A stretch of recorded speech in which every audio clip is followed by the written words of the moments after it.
대강절 첫째 주일을 맞이하는데요. 예배를 시작하면서 첫 번째 촛불을 밝혔습니다. 오늘 우리 가운데 빛으로 오신 주님, 평강의 왕으로 오신 그 주님을 만나고 그 앞에서 우리 안에 흐트러지고 상하였던 것들이 회복되어지는 그런 절기가 되길 원합니다. 말씀을 나누기 전에 먼저 이 대강절 영상을 함께 보시겠습니다.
우리 가운데 찾아오시는 주님, 주님께서 우리에게 던지시는 그 질문 앞에 우리 자신을 세우는 대강절기가 되길 원합니다. 주님께서 우리를 향하여 말씀하십니다. 너는 누구냐? 너는 무엇을 향하여 가고 있고 또 지금 무엇을 하고 있느냐? 그 질문 앞에 여러분은 무엇이라고 대답하시겠습니까?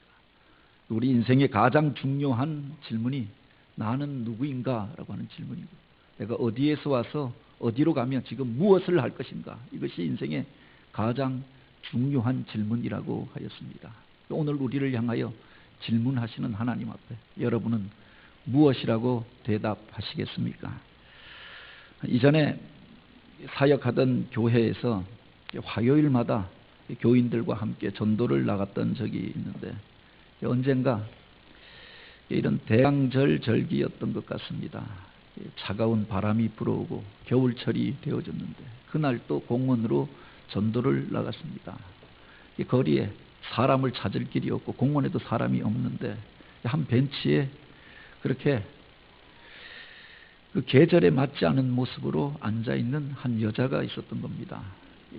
얇은 브라우스를 입고 울긋불긋한 옷을 입고 맨발에 슬리퍼를 신고서 그곳에 앉아서 헝클어진 머리, 초점 없는 그 눈으로 무엇라고 계속하여서 중얼거리고 있는 겁니다.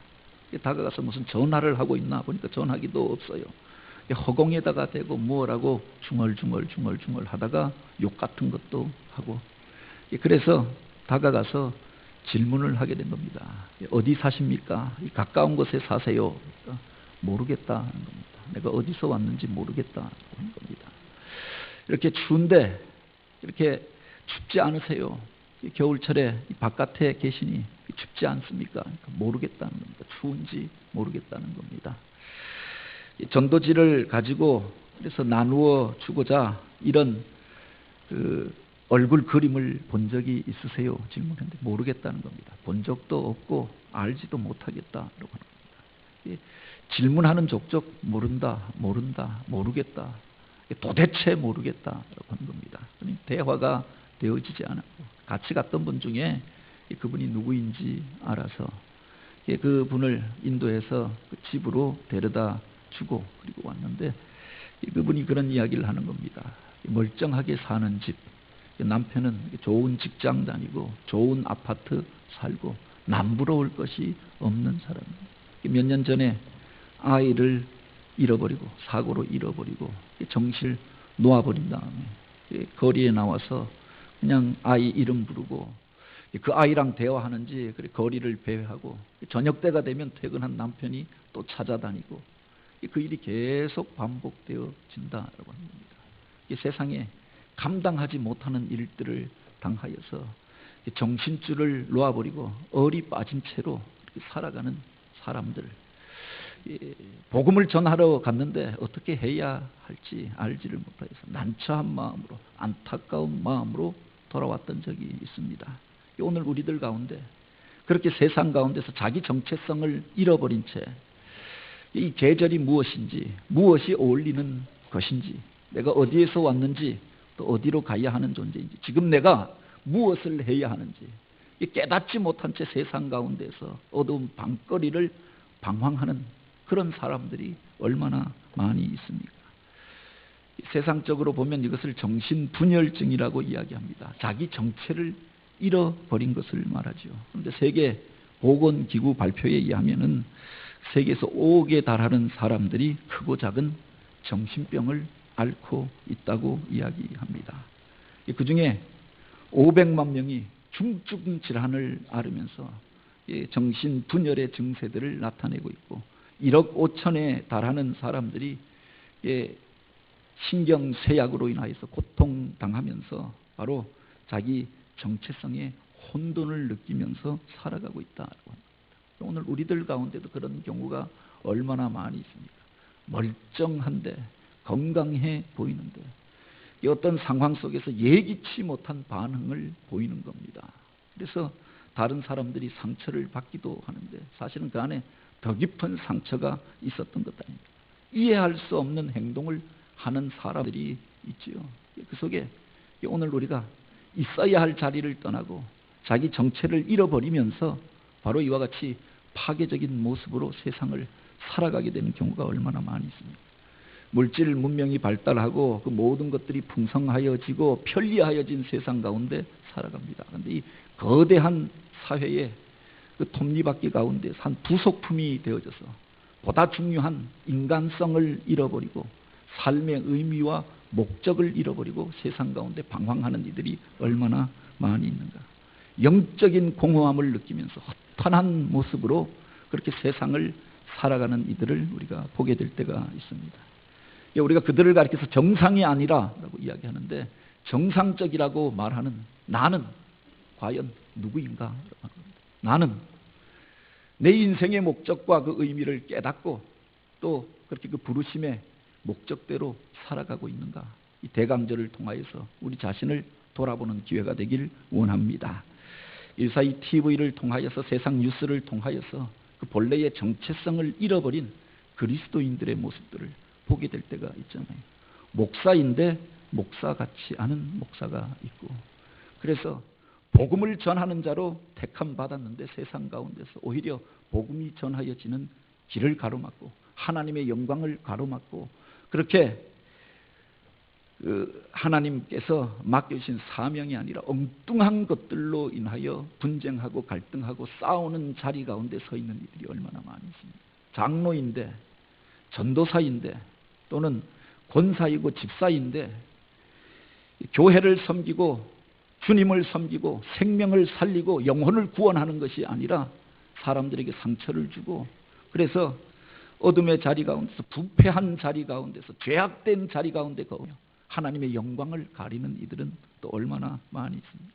그래서 이 세대에 많은 사람들이 기독교인들이 하는 세 가지 거짓말이 있다고 이야기하지 않습니까? 첫 번째가 바로 하나님을 믿는다라고 하는데 하나님이 없는 것처럼 살아가는 겁니다. 하나님을 두려워하지도 않고 자기가 하나님이 되어져서 살아가는 이들이 있지요.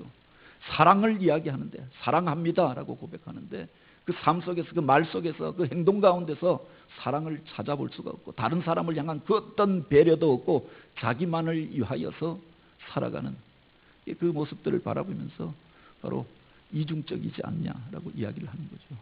심판을 이야기하는데 천국이 있고 지옥이 있다고 이야기하는데 심판이 없는 사람처럼 서슴없이 거짓말을 하고 악한 말들을 하고 악한 일들에 가담하면서 예수를 믿는다고 말하는 겁니다.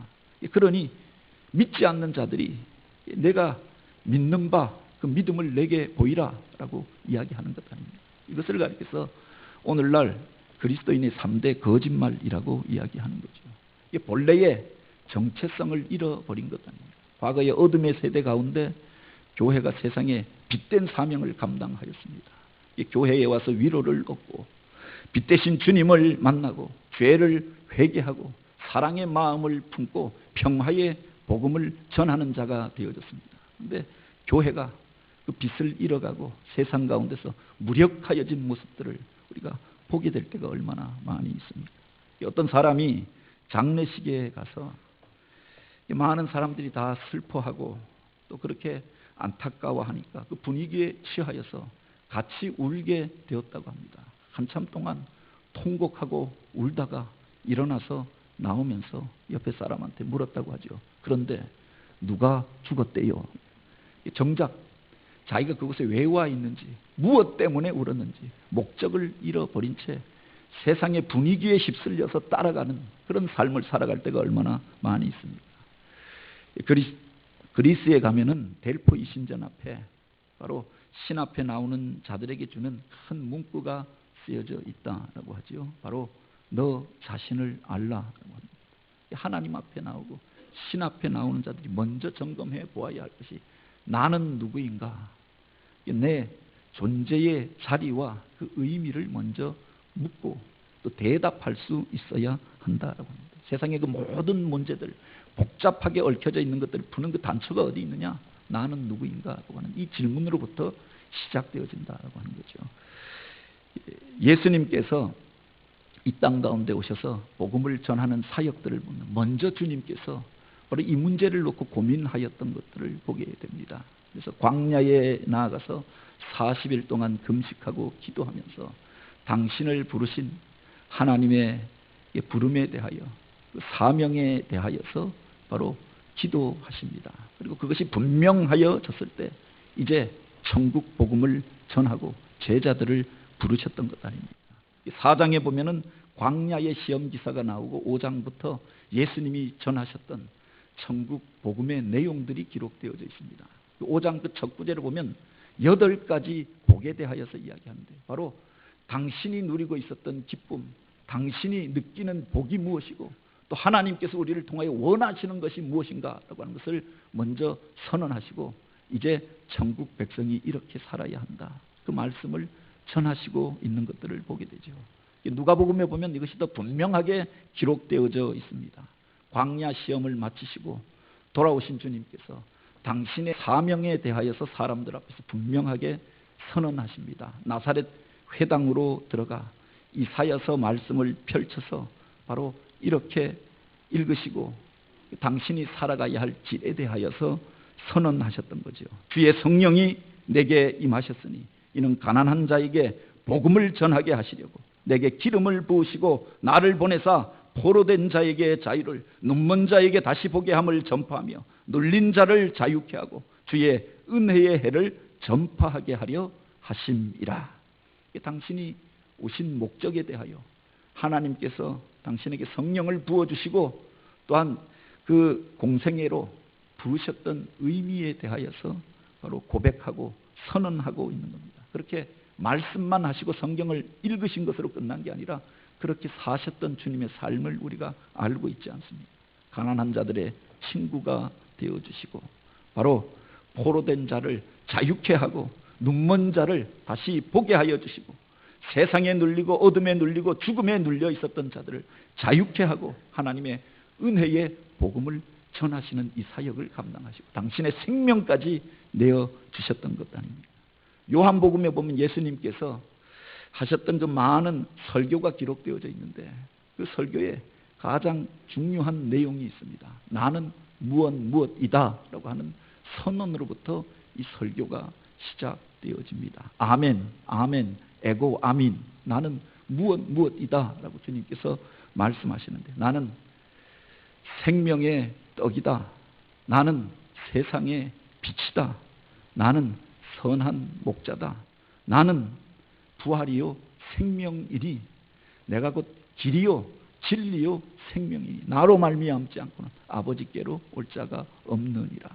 당신이 누군가에 대하여서 자각하시고 사람들에게 선언하십니다. 그리고 바로 당신의 부르심의 의미에 맞는 그 일들을 행하시지요. 죽음 가운데 거하는 이들에게 생명을 주시고 눈먼 자를 다시 보게 하여 주시고 또 연약한 가운데 있는 이들을 치료하시고 구원하시고 살리시는 일들을 행하셨다. 오늘 본문에 보면 그렇게 이 땅 가운데 오셔서 천국 복음을 전하셨던 주님께서 당신 앞에 나와 있는 제자들을 향하여 당신의 백성들을 향하여 바로 이 질문을 던지십니다. 그러면 너희는 누구냐? 오늘 우리는 어떤 사람입니까? 우리들의 정체성에 대하여서 묻고 계신 질문을 하고 있는 겁니다. 그런데 이것이 단지 질문만이 아니라 명령의 형태로 기록되어져 있는 겁니다. 너희는 세상의 소금이니 너희는 세상의 빛이라. 바로 오늘 우리를 부르신 목적이 여기에 있고 이 땅 가운데서 그리스도인이 어떻게 살아야 하는가 그 존재의 의미와 목적이 이 속에 담겨져 있는 것들을 보게 되죠. 우리가 잘 알고 있는 말씀이 아닙니까? 이 말씀이 의미하는 것이 대체 무엇이냐? 먼저 우리가 기억해야 할 것이 이 소금이라고 하는 것 그리고 빛이라고 하는 것은 생명을 살리는 존재다라고 하는 겁니다. 오늘 우리를 부르신 이유가 어디에 있느냐? 생명을 죽이라고 파괴하라고 짓밟으라고 부르신 게 아니라 생명을 살리는 자가 되라고 세상을 살리는 자가 되라고 어둠을 밝히는 자가 되라고 우리를 부르셨다라고 하는 겁니다. 소금이 존재하는 목적이 바로 여기에 있지 않습니까? 소금이 들어가지 않은 음식은 맛을 낼 수가 없죠. 그 여러 가지 재료가 들어가도 소금이 들어가지 않으면 맛을 낼 수 없다고 이야기합니다. 그래서 다른 간은 다른 조미료는 빠져도 소금은 꼭 들어가야 하는 것 아닙니까? 그런데 인간의 몸을 살리고 인간이 생명 있는 삶을 살기 위해서 필수적인 요소가 뭐냐? 소금이 있어야 한다. 염분이 있어야 한다고 이야기합니다. 그래서 사람들이 어떤 음식을 먹을 때도 소금의 맛을 느껴야 그래서 바로 그것이 맛이 있다고 우리가 생각하게 되어지는 거죠. 사람들이 단식을 하고 금식을 해도 꼭 필요한 것이 물을 먹어야 하고 그리고 약간의 소금이 섭취되어져야 사람이 생명력 있는 삶을 살 수가 있다고 하는 겁니다. 이 소금이라고 하는 것은 생명을 살리는 역할을 하고 음식에 맛을 내는 역할을 하게 되는 거죠. 그리고 그 부패함을 방지하는 일들을 하게 하는 것 아닙니까? 생명을 지키는 역할을 소금이 한다고 합니다.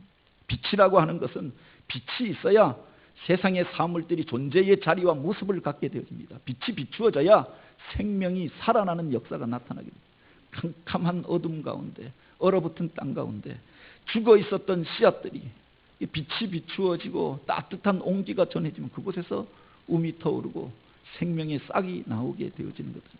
이 빛은 생명을 살리는 역할을 한다고 합니다.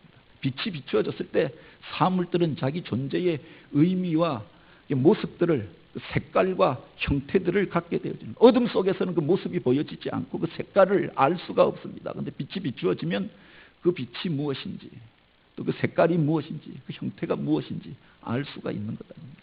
이 빛은 생명을 살리는 역할을 하고 생명을 가진 것들로 사물을 분간하게 하여 주고 또 그 존재의 의미와 목적을 깨닫게 하는 의미가 있다는 겁니다. 오늘 우리를 가리켜서 이 땅 가운데서 그렇게 생명을 살리는 자가 되라.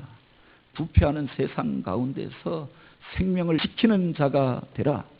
생명을 살리고 그래서 왕성하게 일어나게 하는 자가 되라라고 부르셨던 겁니다.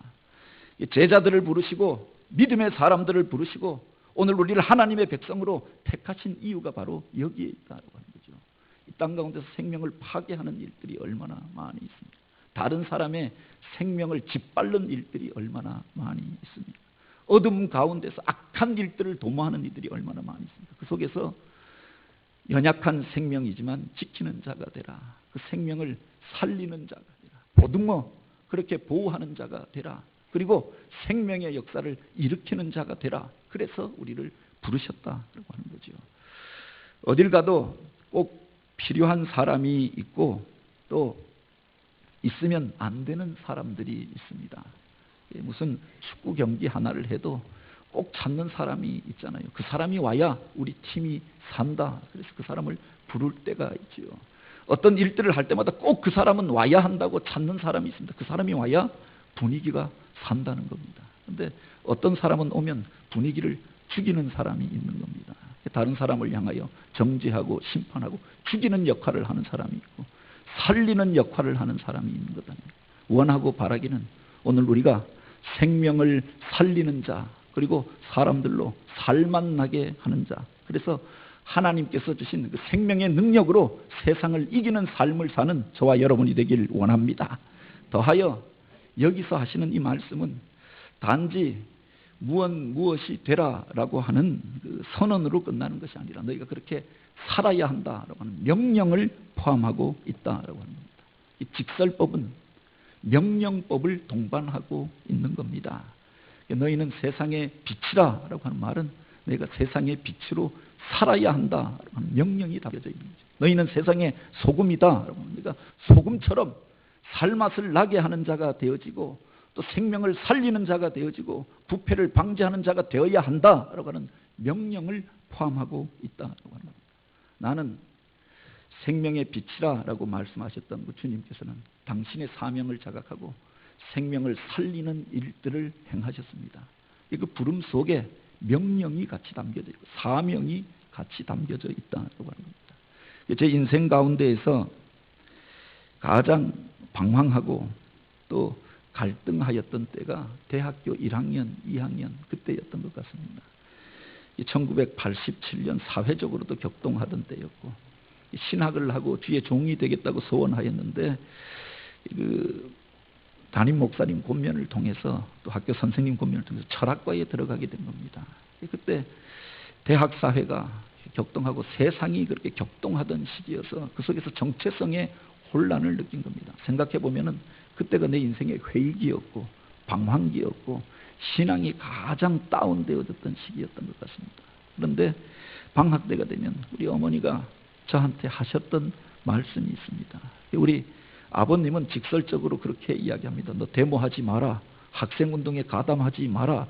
뭐 이런저런 거 하지 마라 하시는데 우리 어머니는 그렇게 이야기하시는 겁니다. 너는 그리스도인이다. 그렇게 말씀하시는 겁니다. 강릉에서 서울로 올라갈 때 짐을 싸주시면서 내가 하나님의 백성인 것 잊지 마라. 이 말씀을 하시는 겁니다. 그 말씀 속에 사실은 저를 향한 기대가 담겨져 있는 거죠. 그 말이 마음에 더 남고 찔림이 되어지는 겁니다. 너가 그리스도인이다. 이 말씀 속에는 그리스도인답게 살아야 한다라고 하는 부탁이 담겨져 있는 거 아닙니까? 너는 하나님의 사람이다. 이 말씀 속에는 하나님의 사람으로 하나님의 백성답게 구별되어 살아야 한다라고 하는 명령이 담겨져 있다고 하는 겁니다. 하나님께서 오늘 우리를 부르시고 바로 그렇게 말씀하십니다. 너희는 나의 자녀다. 나의 백성이다 라고 선언하십니다. 그 선언 속에는 너희가 나의 자녀답게 살아야 한다. 하나님의 백성답게 구별되어 살아야 한다라고 하는 사명이 같이 담겨져 있는 거지요. 바로 어둠의 시대 가운데 그 기드온이 세상의 것들로 인하여 두려워하며 미디안 족속들이 와서 그 백성들의 모든 그 수확물들을 약탈하여 가고 그래서 그들 가운데 많은 사람들이 죽고 비참한 가운데 거하던 것이지. 자기 혼자 살겠다고 타작마당에서 타작하면 다 빼앗길 것 같으니까 집안의 그 곡식들을 가지고 그 산속으로 언덕으로 올라가서 포도주를 짜는 틀에 숨어서 자기 가족들이 먹을 식량을 타작하고 있었습니다. 그때 주의 사자가 찾아와 그에게 그 이야기를 하지 않습니다.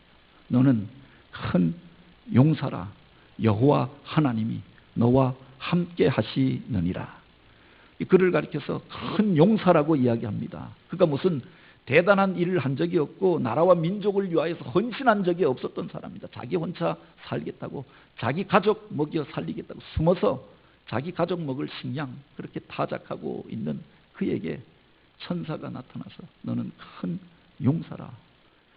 여호와 하나님이 너와 함께 하시느니라. 그 부름 속에는 그를 향한 기대가 담겨져 있고 사명이 담겨져 있었던 거죠.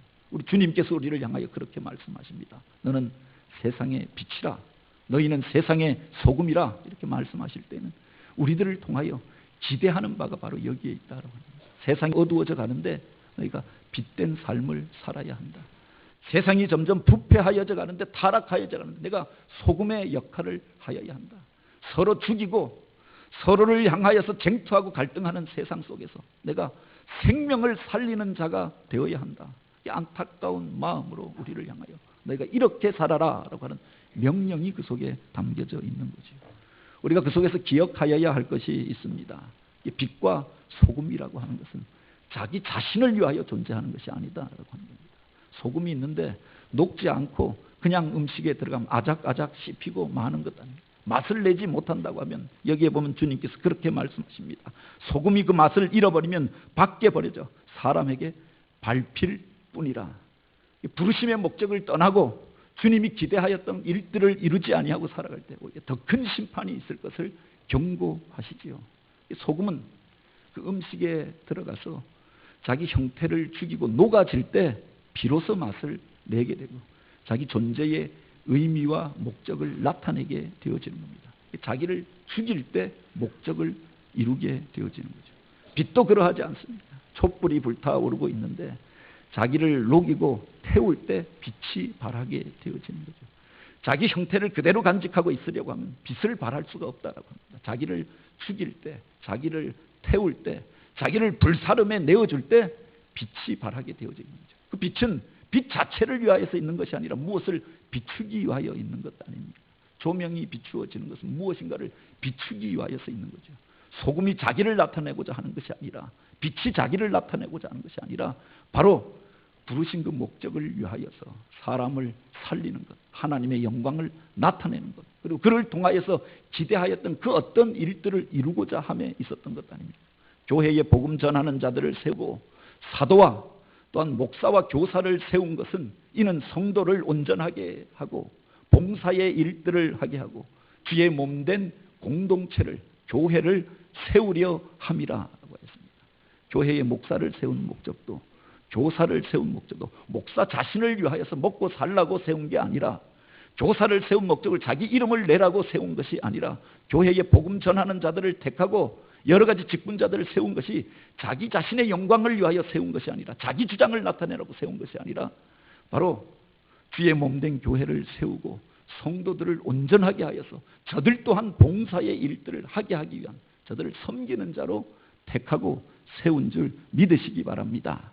우리를 빛으로 부르시고 소금으로 부르셨습니다. 그 부름 앞에 우리가 응답하며 이 어둠의 세대 가운데 주님께서 원하시는 것들은 무엇인가? 과연 내가 속한 자리에서 빛을 발한다고 하는 게 무엇인가? 소금의 역할을 한다고 하는 게 무엇인가? 묵상하고 또 자기를 점검해 볼 수 있는 기회가 되기를 원합니다. 본헤퍼 목사님이라고 하는 분이 계십니다. 이 어둠의 시대 가운데 그가 그의 목숨을 걸고 민족을 살리는 일들을 하였는데, 그가 그리스도인을 향하여서 그렇게 이야기하였습니다. 그리스도인은 타자적 존재요, 남을 위한 존재이다. 그리스도인은 나를 위하여 존재하는 것이 아니라 다른 사람을 위하여 존재한다. 주님께서 이 땅 가운데 오신 목적에 대하여서 그렇게 이야기하셨습니다. 인자가 온 것은 섬김을 받으러 온 것이 아니라 도리어 섬기려 하고 자기 목숨을 많은 사람의 대속물로 주려 함이라. 섬기려고 오셨고 살리려고 오셨고 자기를 포기하고 그래서 생명을 내어서 다른 생명을 살리고자 하시는 일들을 행하셨던 것 아닙니까? 오늘 우리를 부르신 목적은 무엇인가? 이 대강절기에 우리 인생을 향한 주님의 부름 앞에 응답하며 빛으로 소금으로 결단하며 주님 앞에 더 가까이 나아가는 저와 여러분이 되기를 원합니다. 이같이 너희 빛을 사람 앞에 비추게 하여 저희로 너희 착한 행실을 보고 하늘에 계신 너희 하나님께 영광을 돌리게 하라. 우리 같이 기도드립니다. 하나님, 이 어두워져가는 시대, 길을 잃은 사람들의 방황하는 모습들을 봅니다. 오늘 우리를 세상의 빛으로 불러주시고 소금이라 불러주셨사오니 그 빛된 사명을 감당하고 생명을 살리고 살맛을 나게 하는 자로 부패하고 타락한 세상 가운데서 주님의 영광을 나타내는 자로 쓰임받게 하여 주옵소서. 우리 교회가 이 세상에 빛이 되게 하여 주시고 생명의 물을 흘러보내는 언덕이 되게 하여 주셔서 주님께서 주시는 사명 앞에 또 쓰임받는 저희들 모두가 되게 하옵소서. 말씀의 주인 되신 예수님의 이름으로 기도드립니다. 아멘.